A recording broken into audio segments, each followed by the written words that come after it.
I hope आपकी जो LT की तैयारी है और जेएससी प्रवक्ता की तैयारी है, इसके लिए आप अच्छे से दिन रात लग के लगन से पढ़ाई कर रहे होंगे। तो हमारा जो टॉपिक चल रहा था, हम जीओसी के एप्लीकेशंस पढ़ रहे थे और जीओसी के एप्लीकेशंस में हमने एरोमेटिसिटी की बात की थी।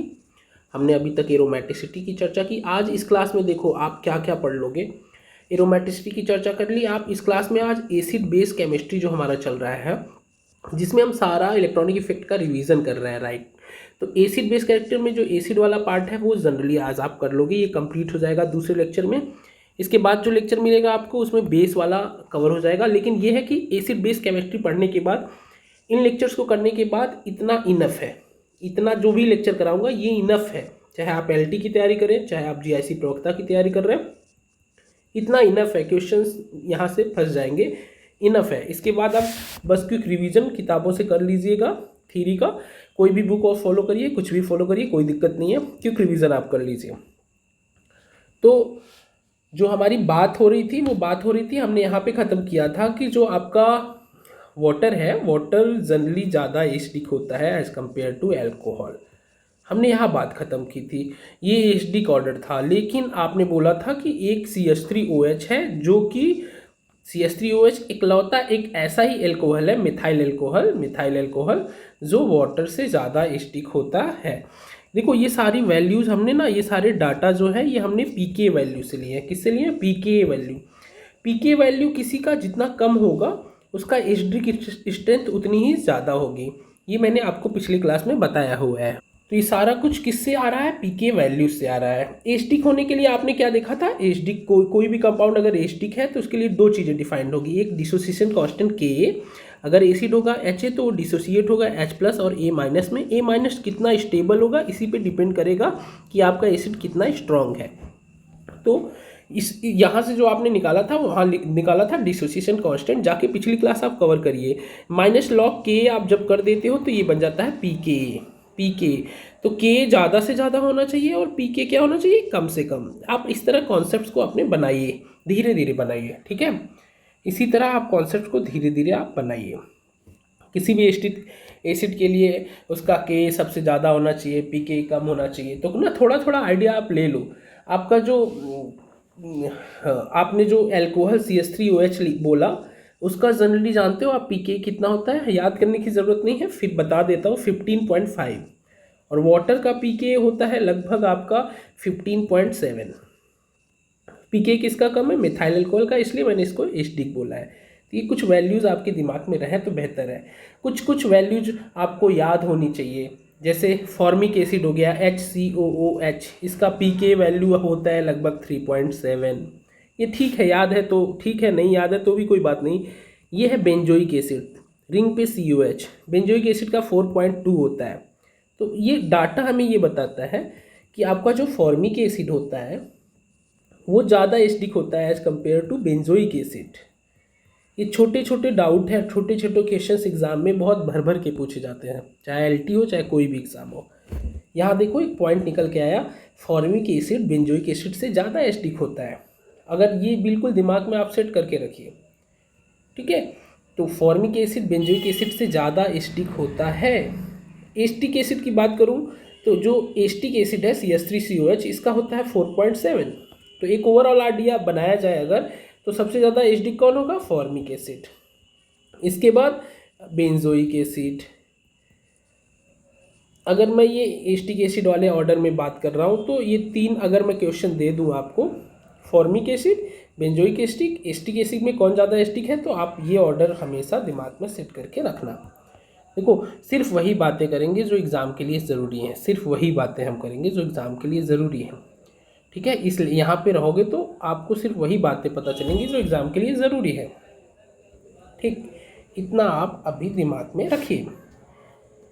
तो यहाँ से आपने एक ऑर्डर लगा दिया कि आपका बेंजोइक एसिड एसिटिक एसिड से ज़्यादा होता है, फॉर्मिक एसिड बेंजोइक एसिड से ज़्यादा होता है। तो ये आपने मोटा मोटा दिमाग में अपने सेट कर। अगला क्वेश्चन अगर हम लें तो अगर मैं बोलूँ वाटर ज़्यादा एसिडिक है या फिर फिनॉल, देखो रिंग पे OH, इसका नाम है फिनॉल। थोड़ा थोड़ा नाम भी याद करते चलो, ठीक है। फिनॉल, तो सबसे ज़्यादा एसिडिक वाटर और फिनॉल में कौन होगा? फिनॉल होगा। देखो एसिड वही डिपेंड करता है कि वो H+ देने के बाद जो एनायन बनाया है वो एनायन कितना स्टेबल हो रहा है, ठीक। अगर फिनॉल है, फिनॉल आप दिमाग में सेट करके रखो, लास्ट क्लास मैंने यहीं छोड़ी थी। फिनॉल अगर H+ देगा तो ये फिनॉक्साइड बनाएगा। क्या बनाएगा? फिनॉक्साइड। और फिनॉक्साइड देखो रेजोनेंस में जा रहा है, इसका ये जो माइनस चार्ज है रिंग के आर्थो पे और पैरा पे फैलने वाला है रेजोनेंस से, तो इसलिए आप बोलोगे कि फिनॉक्साइड स्टेबल है। फिनॉक्साइड क्या है? स्टेबल। देखो टैब से बढ़ाने का ये फ़ायदा है कि जल्दी जल्दी बहुत कुछ कवर हो जाएगा। तो HD कैरेक्टर आज हम ख़त्म ही कर लेते हैं, ठीक है, इसको आज हम ख़त्म कर लेते हैं। तो ये दिमाग में आप अपने सेट करके रखिए।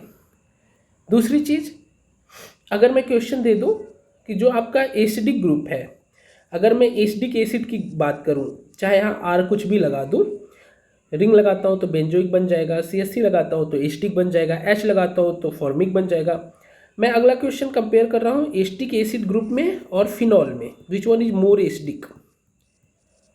एसिटिक एसिड और फिनॉल में which one is more acidic. देखो इस तरह के क्वेश्चंस आएंगे। आप बोलोगे सर यहाँ फिनॉल में आपने बताया कि H+ हटाने के बाद फिनॉक्साइड आयन जा रहा है, यहाँ माइनस चार्ज, यहाँ माइनस रेजोनेंस हो रहा है। तो यहाँ पे भी तो अगर आप H+ निकालते हो तो आप ये कुछ इस तरह से रेजोनेंस दिखाते हो, ठीक। ये रेजोनेटिंग स्ट्रक्चर आप बनाते हो कि सर रेजोनेटिंग स्ट्रक्चर कुछ इस तरह बनेंगे। यहाँ देखो ये रेजोनेटिंग स्ट्रक्चर 1 है, ये रेजोनेटिंग स्ट्रक्चर 2 है। ये दोनों रेजोनेटिंग स्ट्रक्चर ना आप बोल सकते हो कि इक्विवेलेंट है। इक्विवेलेंट का मतलब देखो दोनों पे ऑक्सीजन पे ही माइनस चार्ज आ रहा है ना, यहाँ पे भी यहाँ पे भी, तो ये यहाँ रेजोनेंस हो रहा है बट ये इक्विवेलेंट रेजोनेंस हो रहा है। जबकि यहाँ पे रेजोनेंस से देखो, यहाँ पे जब रेजोनेंस करोगे फिनॉल में तो आप बोलोगे सर पहले O पे माइनस चार्ज था, लेकिन ये रेजोनेंस में जब जाएगा तो आप देखो किस तरह चीज़ें बदलेंगी।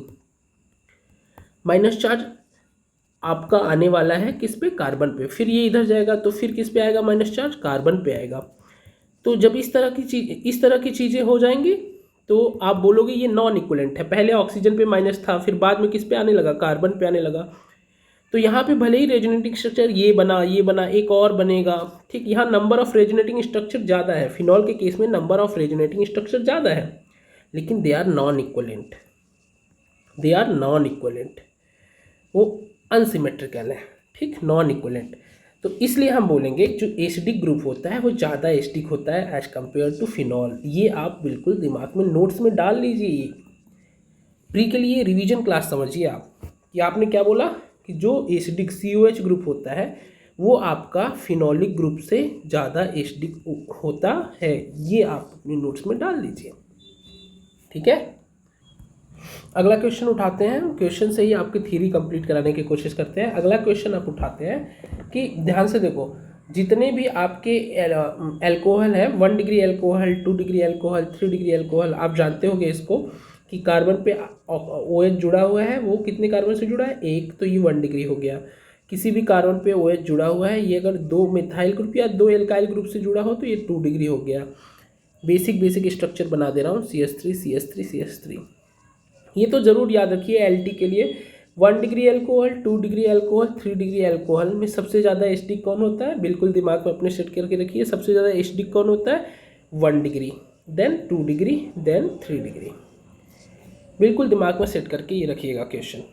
क्यों होता है इसका reason who is going to tell? Comment करिए, कुछ तो कमेंट करिए, कुछ तो बताइए। कि हमेशा मैं वीडियो बनाता हूँ एक क्वेश्चन छोड़ देता हूँ कि आप बताइए 1 डिग्री, 2 डिग्री एल्कोहल, 3 डिग्री में कौन ज़्यादा एसिडिक होता है। अगला जो क्वेश्चन लेते हैं हम कि सपोज सल्फोनिक एसिड ग्रुप है। सल्फोनिक एसिड ग्रुप क्या होता है? सल्फोनिक एसिड ग्रुप होता है हमारा RH double bond O OH, ये सल्फोनिक है। और हम कार्बोक्सिलिक में कंपेयर करें OH, तो which one is more acidic? तो आप ये क्वेश्चन दिमाग में सेट के रखिए, सल्फोनिक ज़्यादा एसिडिक होगा। क्यों?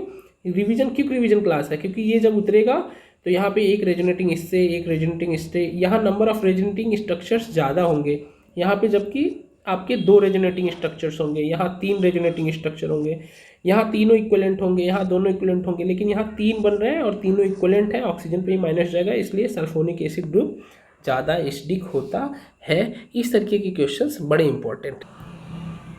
तो इसी सीरीज में चलो, जो फिनॉल वाला हमने उठाया है, फिनॉल एसिडिक होता है। फिनॉल से अगर हम कोई ग्रुप जोड़ते हैं जो इलेक्ट्रॉन आपका खींचने का काम करे, इलेक्ट्रॉन विड्रॉइंग का काम करे, और फिनॉल से हमने कोई ग्रुप लगाया जो इलेक्ट्रॉन देने का काम करे। इस तरीके के क्वेश्चंस बहुत ज़रूरी है। इलेक्ट्रॉन देगा तो प्लस आर से देगा या प्लस आई से देगा, खींचेगा तो माइनस आर से खींचेगा या माइनस आई से खींचेगा।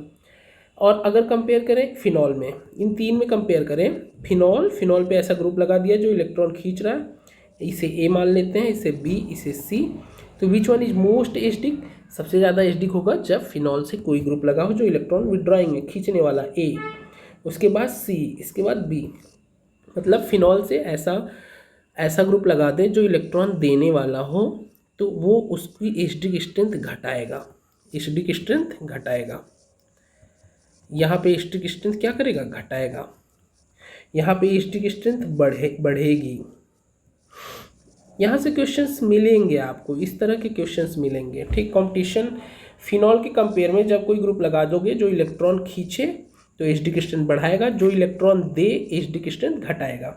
इसके एप्लीकेशन देखते हैं, क्वेश्चन देते हैं। हम आपके सामने क्वेश्चन रख दिए, मान लो ये OH, यहाँ CH3 लगा दिया आर्थो पे, और यहाँ पे CH3 लगा दिया मेटा पे, और फिर हमने CH3 लगा दिया फिनॉल के पैरा पे।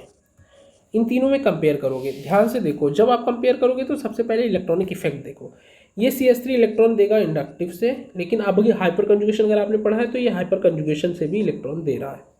ये सिर्फ मेटा पे हमेशा याद रखना, जब फिनॉल के मेटा पे कोई CH3 ग्रुप लगता है तो सिर्फ प्लस आई काम करता है। यहाँ पे प्लस आई भी काम करेगा पैरा पे, और प्लस हाइपर कंजुगेशन भी काम करता है। ये अगर आपको समझ नहीं आ रहा है तो मुझसे मैसेज करो, मैं आपको समझाऊंगा, मुझे मैसेज करो।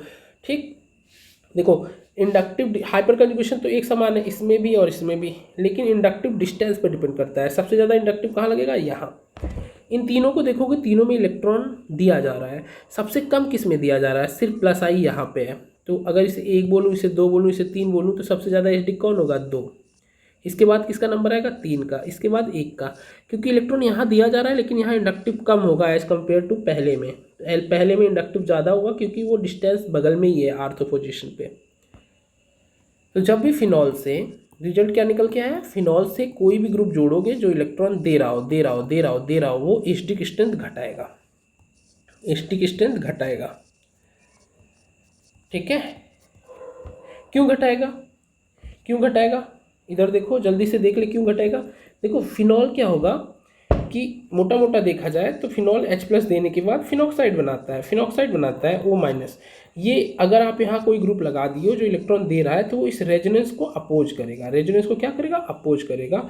इसलिए इसकी एनायन की स्टेबिलिटी घटेगी, इसलिए उसका एसिडिक स्ट्रेंथ घटेगा। ये मोटा मोटा आप दिमाग में अपने सेट करके रखिए। ठीक है, नेक्स्ट क्वेश्चन अगर हम करते हैं, क्वेश्चन बड़ा इंपॉर्टेंट है।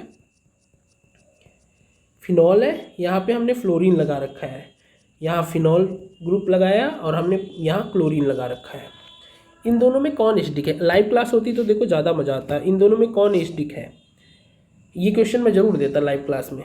आप कहोगे सर ये रेजोनेंस में जाएगा, H+ देने के बाद फिनॉक्साइड बनाएगा, ये रेजोनेंस में जाएगा, माइनस यहाँ आएगा, यहाँ पे भी, यहाँ पे माइनस यहाँ आएगा। देखो जब माइनस यहाँ आएगा ना तो ये एक अलग केस बन जाएगा। Cl के पास एम्प्टी d ऑर्बिटल होता है, एम्प्टी d ऑर्बिटल, और ये मैंने रेजोनेंस का एक केस पढ़ाया है कि माइनस चार्ज उसके एम्प्टी d ऑर्बिटल में भी डीलोकलाइज्ड हो जाएगा। यहाँ एक्स्ट्रा एक्सटेंडेड रेजोनेंस मिल रहा है, जबकि जब यहाँ माइनस चार्ज आएगा तो फ्लोरीन उसको सिर्फ माइनस आई इफेक्ट से सेटिस्फाई कर रहा होगा। ये दोनों इलेक्ट्रॉन खींचने वाले ग्रुप लगे हैं, ये फिनॉल की एसिडिटी बढ़ाएंगे, लेकिन कौन ज़्यादा बढ़ाएगा?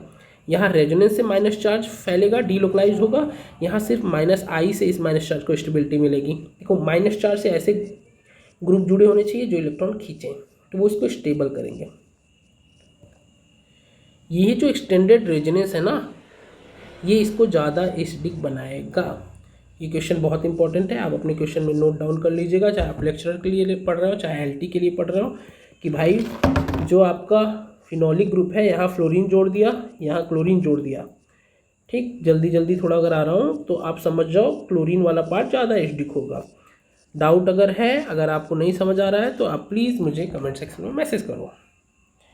ये क्वेश्चंस दिखाने ज़रूरी हैं, क्वेश्चंस बहुत आते हैं इस तरीके के। CHF3 CHCl3 में किस तरीके का कौन एसिडिक है? देखो जब ये H+ देगा तो CF3- बनाएगा, ये देगा H+ तो आप CCl3- बनाओगे। Which one is most stable? CCl3-। क्यों? क्योंकि यहाँ पे देखो सी पे माइनस एफ एफ एफ, यहाँ पे सी पे minus C L C L C L, इस सी एल इसके डी में रेजोनेंस के थ्रू फैल रहा है, जबकि यहाँ पे सिर्फ माइनस आई इफेक्ट से उसको स्टेबिलिटी मिल रही है। तो resonance is more dominating effect than inductive. तो आप बोलोगे CsCl3 का एनायन ज़्यादा स्टेबल है इसलिए वो ज़्यादा एसिडिक होगा। इस तरीके के क्वेश्चंस बहुत रिपीटेड पूछे जाते हैं, बहुत रिपीटेड। प्लीज़ आप ऐसे क्वेश्चन जरूर देखिए, अपनी तैयारी में इन क्वेश्चंस को ज़रूर इंक्लूड करिए, अदरवाइज़ आप बिल्कुल टेंशन में आ जाओगे। जैसे फिनॉल का है, फिनॉल ही पढ़ रहे हो, आर्थो पे मैंने NO2 दे दिया और फिर मैंने मेटा पे NO2 दे दिया, इसमें भी बहुत क्वेश्चंस, बहुत आप दिक्कतें क्रिएट करोगे। देन मैंने आपके फिनॉल के पैरा पे NO2 दे दिया। विच वन इज, अगर इसे A बोलूँ, इसे B बोलूँ, इसे C बोलूँ, कौन सबसे ज़्यादा एसिडिक होगा? क्वेश्चन एक नज़र में आप सोचो इसको, कौन ज़्यादा एसिडिक होगा। देखो यहाँ का फिनॉल H+ NO2 के साथ हाइड्रोजन बॉन्डिंग में इन्वॉल्व है, ये आर्थोनाइट्रोफिनॉल है, जबकि यहाँ ऐसा कोई हाइड्रोजन बॉन्डिंग नहीं है। देखो यहाँ पे सिर्फ -I काम करेगा मेटा पे। ये कुछ कॉन्सेप्ट्स बन रहे हैं आपके। बेंजीन में जब रिंग पे NO2 हो तो सिर्फ -I काम करेगा मेटा पोजीशन पे, जबकि यहाँ -I भी काम करेगा, -R भी करेगा। यहाँ पे -I भी करता है, -R भी करता है। तो सबसे ज़्यादा इलेक्ट्रॉन खींचने का इफेक्ट कहाँ पे होगा? यहाँ पे होगा। तो आप बोल सकते हो A, then C, then B यहाँ पे, क्योंकि अभी आपने बोला ना भाई कि फिनॉल से जितना इलेक्ट्रॉन विड्रॉइंग ग्रुप खींचने वाले ग्रुप लगाओगे एसिडिक स्ट्रेंथ बढ़ेगी।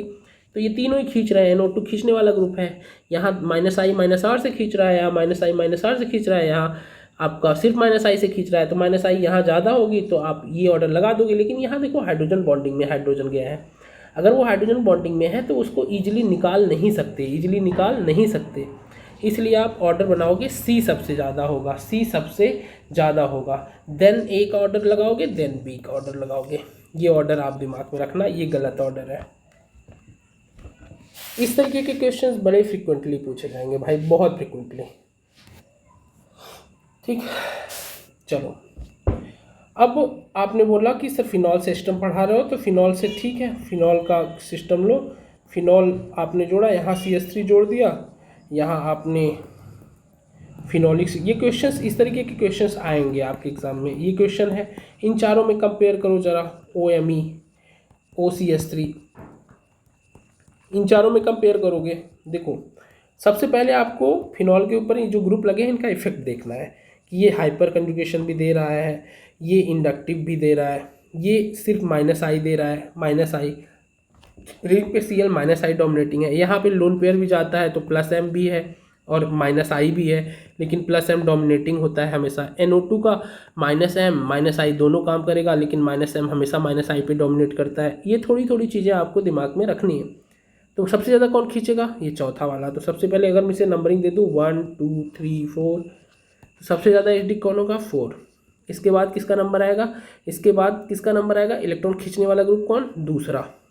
इसके बाद ये दोनों इलेक्ट्रॉन दे रहे हैं, जिसमें ज़्यादा दे रहा होगा वो लेस एसिडिक होगा। ये देखो भाई साहब रेजोनेंस से दे रहे हैं, तो इसके बाद 1 का नंबर आएगा, उसके बाद 3 का नंबर आएगा, 3 का। तो इस तरीके के क्वेश्चंस आप इंक्लूड करिए, प्रैक्टिस करिए। इस तरीके के क्वेश्चंस अगर आपसे नहीं लग रहा है इसका मतलब आप दिक्कत में आ जाओगे। ठीक, इस तरीके के क्वेश्चंस आप देखिए फिनॉल में जाके। जब भी फिनॉलिक ग्रुप को कंपेयर करें, फिनॉलिक ग्रुप मान लो यहाँ NO2 लगा दिया, और बेंजोइक एसिड वाला ग्रुप, अभी बेंजोइक एसिड पढ़ाया नहीं बट आ रहा हूँ, यहाँ NO2, तो हमेशा बेंजोइक एसिड वाला, benzoic acid more acidic then phenol. ये हमने अभी पढ़ा था ना कि RCOH वाला हमेशा एसिडिक होगा ROH से। तो ये आप हमेशा जानिए कि बेंजोइक एसिड वाला हमेशा मोर एसिडिक होगा किससे? फिनॉल से। इस तरीके के क्वेश्चन आप कंपेयर करिए। ठीक है, LT के लिए क्वेश्चन ये है, देखो LT में ये OH दे देगा, फिनॉल दे देगा, और OH NO2 दे देगा, और ये आपका OH OCH3 दे देगा। पूछेगा ये A है, ये B है, ये C है, एसिडिक ऑर्डर बताइए। देखो फिनॉल ये ग्रुप माइनस खींचने वाला है, -R -I, तो ये एसिडिटी बढ़ाएगा, NO2 एसिडिटी बढ़ाएगा, तो B सबसे ज़्यादा, देन A, देन C सबसे कम। क्यों? क्योंकि ये रेजोनेंस से हमेशा देखो +R, OCH3 रिंग पे OCH3 लगा है ना, तो ये इलेक्ट्रॉन देने का काम करता है +R। -I भी करता है, लेकिन इसका +R डोमिनेटिंग होता है -I के कंपेयर में। तो इसको हम मानेंगे, इसको हम ऐसा मानेंगे कि ये इलेक्ट्रॉन देने का काम कर रहा है, प्लस आर। तो इसलिए ये एसिडिक स्ट्रेंथ घटाएगा, ये एसिडिक स्ट्रेंथ फिनॉल की क्या करेगा, घटाएगा। ठीक इस तरीके के क्वेश्चंस, ये NO2 लगना, NO2 लगना, NO2 लगना एसिडिक स्ट्रेंथ बढ़ाएगा, एसिडिक स्ट्रेंथ बढ़ाएगा।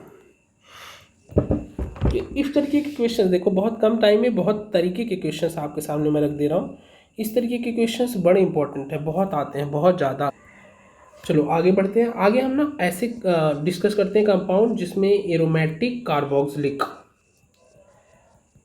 एक ही वीडियो में सारा फिनॉल से रिलेटेड, कार्बोक्सिलिक से रिलेटेड सब कुछ हो जाएगा। जैसे ये बेंजोइक एसिड है, इसके पहले आपने बोला, अगर ये क्वेश्चन हमने कर लिया है, ठीक है, एसिटिक एसिड सबसे ज़्यादा कौन एसिटिक होगा, सबसे ज़्यादा एसिटिक होगा फॉर्मिक, नंबर 1 पे ये, नंबर 2 पे बेंजोइक, नंबर 3 पे एसिटिक। यहाँ पे अपने दिमाग में आप हमेशा एक चीज़ सेट कर लीजिए कि जब अब बेंजोइक एसिड डेरिवेटिव की बात करेंगे, अभी मैंने ये पीके वैल्यूज़ दी थी, उस आधार पर ये मैंने क्वेश्चन बना दिया कि इसमें एसिडिक स्ट्रेंथ लिख दिया, आपके सामने प्रस्तुत कर दिया। जब भी बेंजोइक एसिड से, ध्यान से सुनिए, COH वाला, इससे ऐसा ग्रुप जोड़ोगे जो इलेक्ट्रॉन विड्रॉइंग हो, मतलब -R से खींचे, -I से खींचे, तो ये एसिडिक स्ट्रेंथ बढ़ाएगा। जब भी आपने बोला बेंजोइक एसिड है, उसका कोई डेरिवेटिव बनाओ, कोई ग्रुप जोड़ो जो इलेक्ट्रॉन देने वाला हो, तो ये एसिडिक स्ट्रेंथ घटाएगा। मोटा मोटा ये दिमाग में आप रखिए। क्यों, वही बात है, OH को ज़्यादा पोलर बना होना होगा। चलो इसको देख लेते हैं एक बार।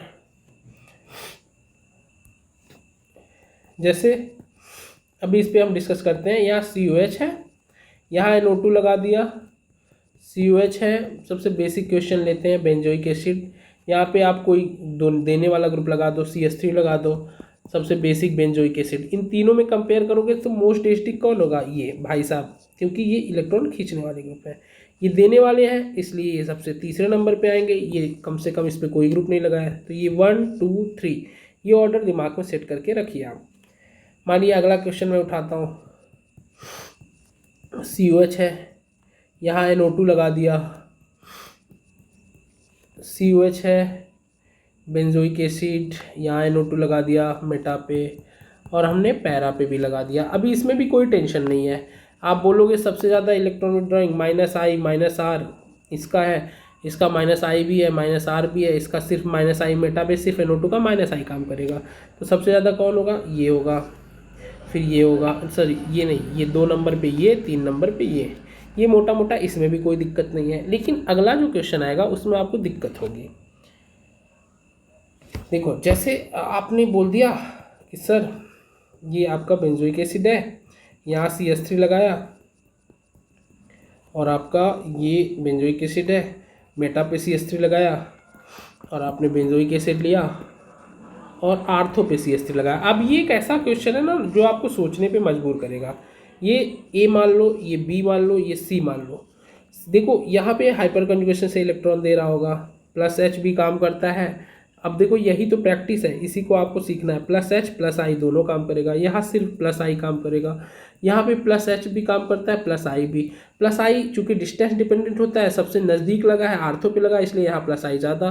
तो वैसे तो आप यहाँ ऑर्डर क्या लगा दोगे, यहाँ पे देने वाला ग्रुप जितना ज़्यादा लगेगा उतना एसिडिटी बेंजोइक की कम करेगा। तो आप B करोगे, देन C करोगे, देन आप B करोगे, देन आप किसका नंबर लाओगे, सबसे ज़्यादा किसी एसिडिक सबसे ज़्यादा कौन दे रहा है, B, then A, then C, ये ऑर्डर आप लगा दोगे। अगर ये A है, ये B है, ये C है, तो ये ऑर्डर आप लगाओगे, क्योंकि आप ही ने सर सिखाया, आप ही कि रिंग में जितना इलेक्ट्रॉन देने वाला ग्रुप लगा रहेगा वो एसिडिक स्ट्रेंथ घटाएगा। सबसे ज़्यादा यहाँ इलेक्ट्रॉन दिए जा रहे हैं, इसलिए इसका सबसे कम, लेकिन ये ऑर्डर गलत है। यहाँ पहली बार करेक्ट ऑर्डर पहले देख लो, C सबसे ज़्यादा होगा, C सबसे ज़्यादा होगा, ठीक। देन आपका C, देखो ध्यान से देखो, मैंने सबसे ज़्यादा किसका ऑर्डर लगाया, C का, इसके बाद लगाया है आपका A का, इसके बाद B का, ये ऑर्डर सही है। यहाँ पहली बार पिक्चर में एक इफेक्ट आता है जिसका नाम है आर्थो इफेक्ट। क्या नाम है, आर्थो इफेक्ट।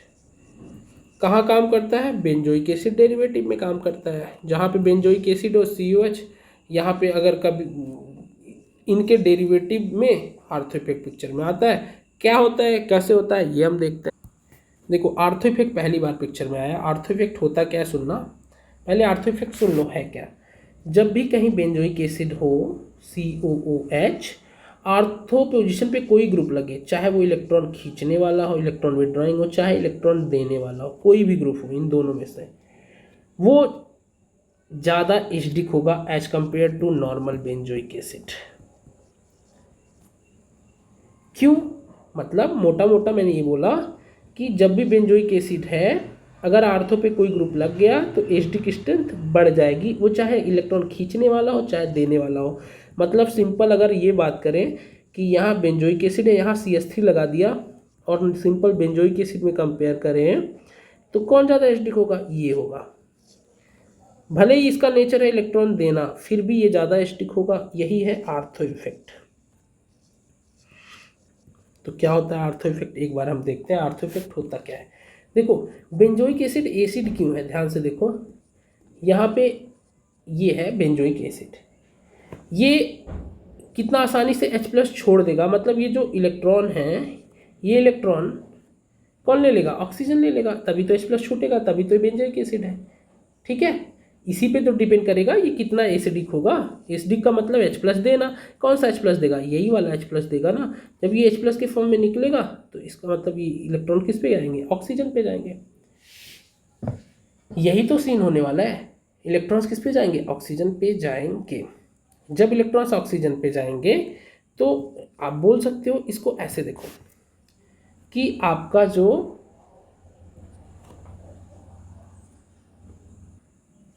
तो इसको तो आप बना के देखो, ये बेंजीन, ये COOH ये है। अब देखो यहाँ के जो लोन पेयर, ध्यान से देखो, इसका एक बार रेजोनेंस बनाओ आप थोड़ा ध्यान से। ये लोन पेयर यहाँ अगर उतरा तो ये देखो डबल बॉन्ड इस ऑक्सीजन पे गया। आप इसको बनाओ एक बार, सीखो क्या है आर्थो इफेक्ट। CO पे माइनस, डबल बॉन्ड O पे प्लस H। देखो ये एसिड इसीलिए एसिड है क्योंकि ऑक्सीजन यहाँ जो है वो पार्शियल प्लस चार्ज कंटेन करता है, जिसकी वजह से ये बहुत इलेक्ट्रोनिगेटिव है, तो ये आसानी से H+ छोड़ देगा, इसके इलेक्ट्रॉन ले लेगा। लेकिन इस पर्टिकुलर केस में बेंजोइक में ये सिस्टम है, ये जो सिस्टम बन रहा है एसिडिक, इसको ये बेंजीन सेटिस्फाई भी तो कर रहा है रेजोनेंस से। इसकी इलेक्ट्रोनिगेटिविटी बढ़ना, इस पर प्लस चार्ज आना, उसको सेटिस्फाई कौन कर रहा है? ये बेंजीन रेजोनेंस से। बैक साइड देखो रेजोनेंस हो रहा है ना, बेंजीन इसको क्या दे रहा है? इलेक्ट्रॉन डेंसिटी दे रहा है। अगर मैं किसी भी तरीके से बेंजीन से ये जो रेजोनेंस जा रहा है, ये जो इलेक्ट्रॉन डेंसिटी जा रही है, इसको रोक दूं तो ऑक्सीजन पे अच्छा खासा प्लस चार्ज मेंटेन रहेगा। मीन्स ऑक्सीजन की इलेक्ट्रोनिगेटिविटी बनी रहेगी, तो ये आसानी से H+ छूट जाएगा, आसानी से H+ निकल जाएगा। कुल मिला के कहानी ये है, मोटा मोटा ये दिमाग में रखो कि बेंजीन COOH यहाँ से इसको इलेक्ट्रॉन प्रोवाइड कर रहा है। कौन से इलेक्ट्रॉन? Pi electron. किससे? रेजोनेंस से।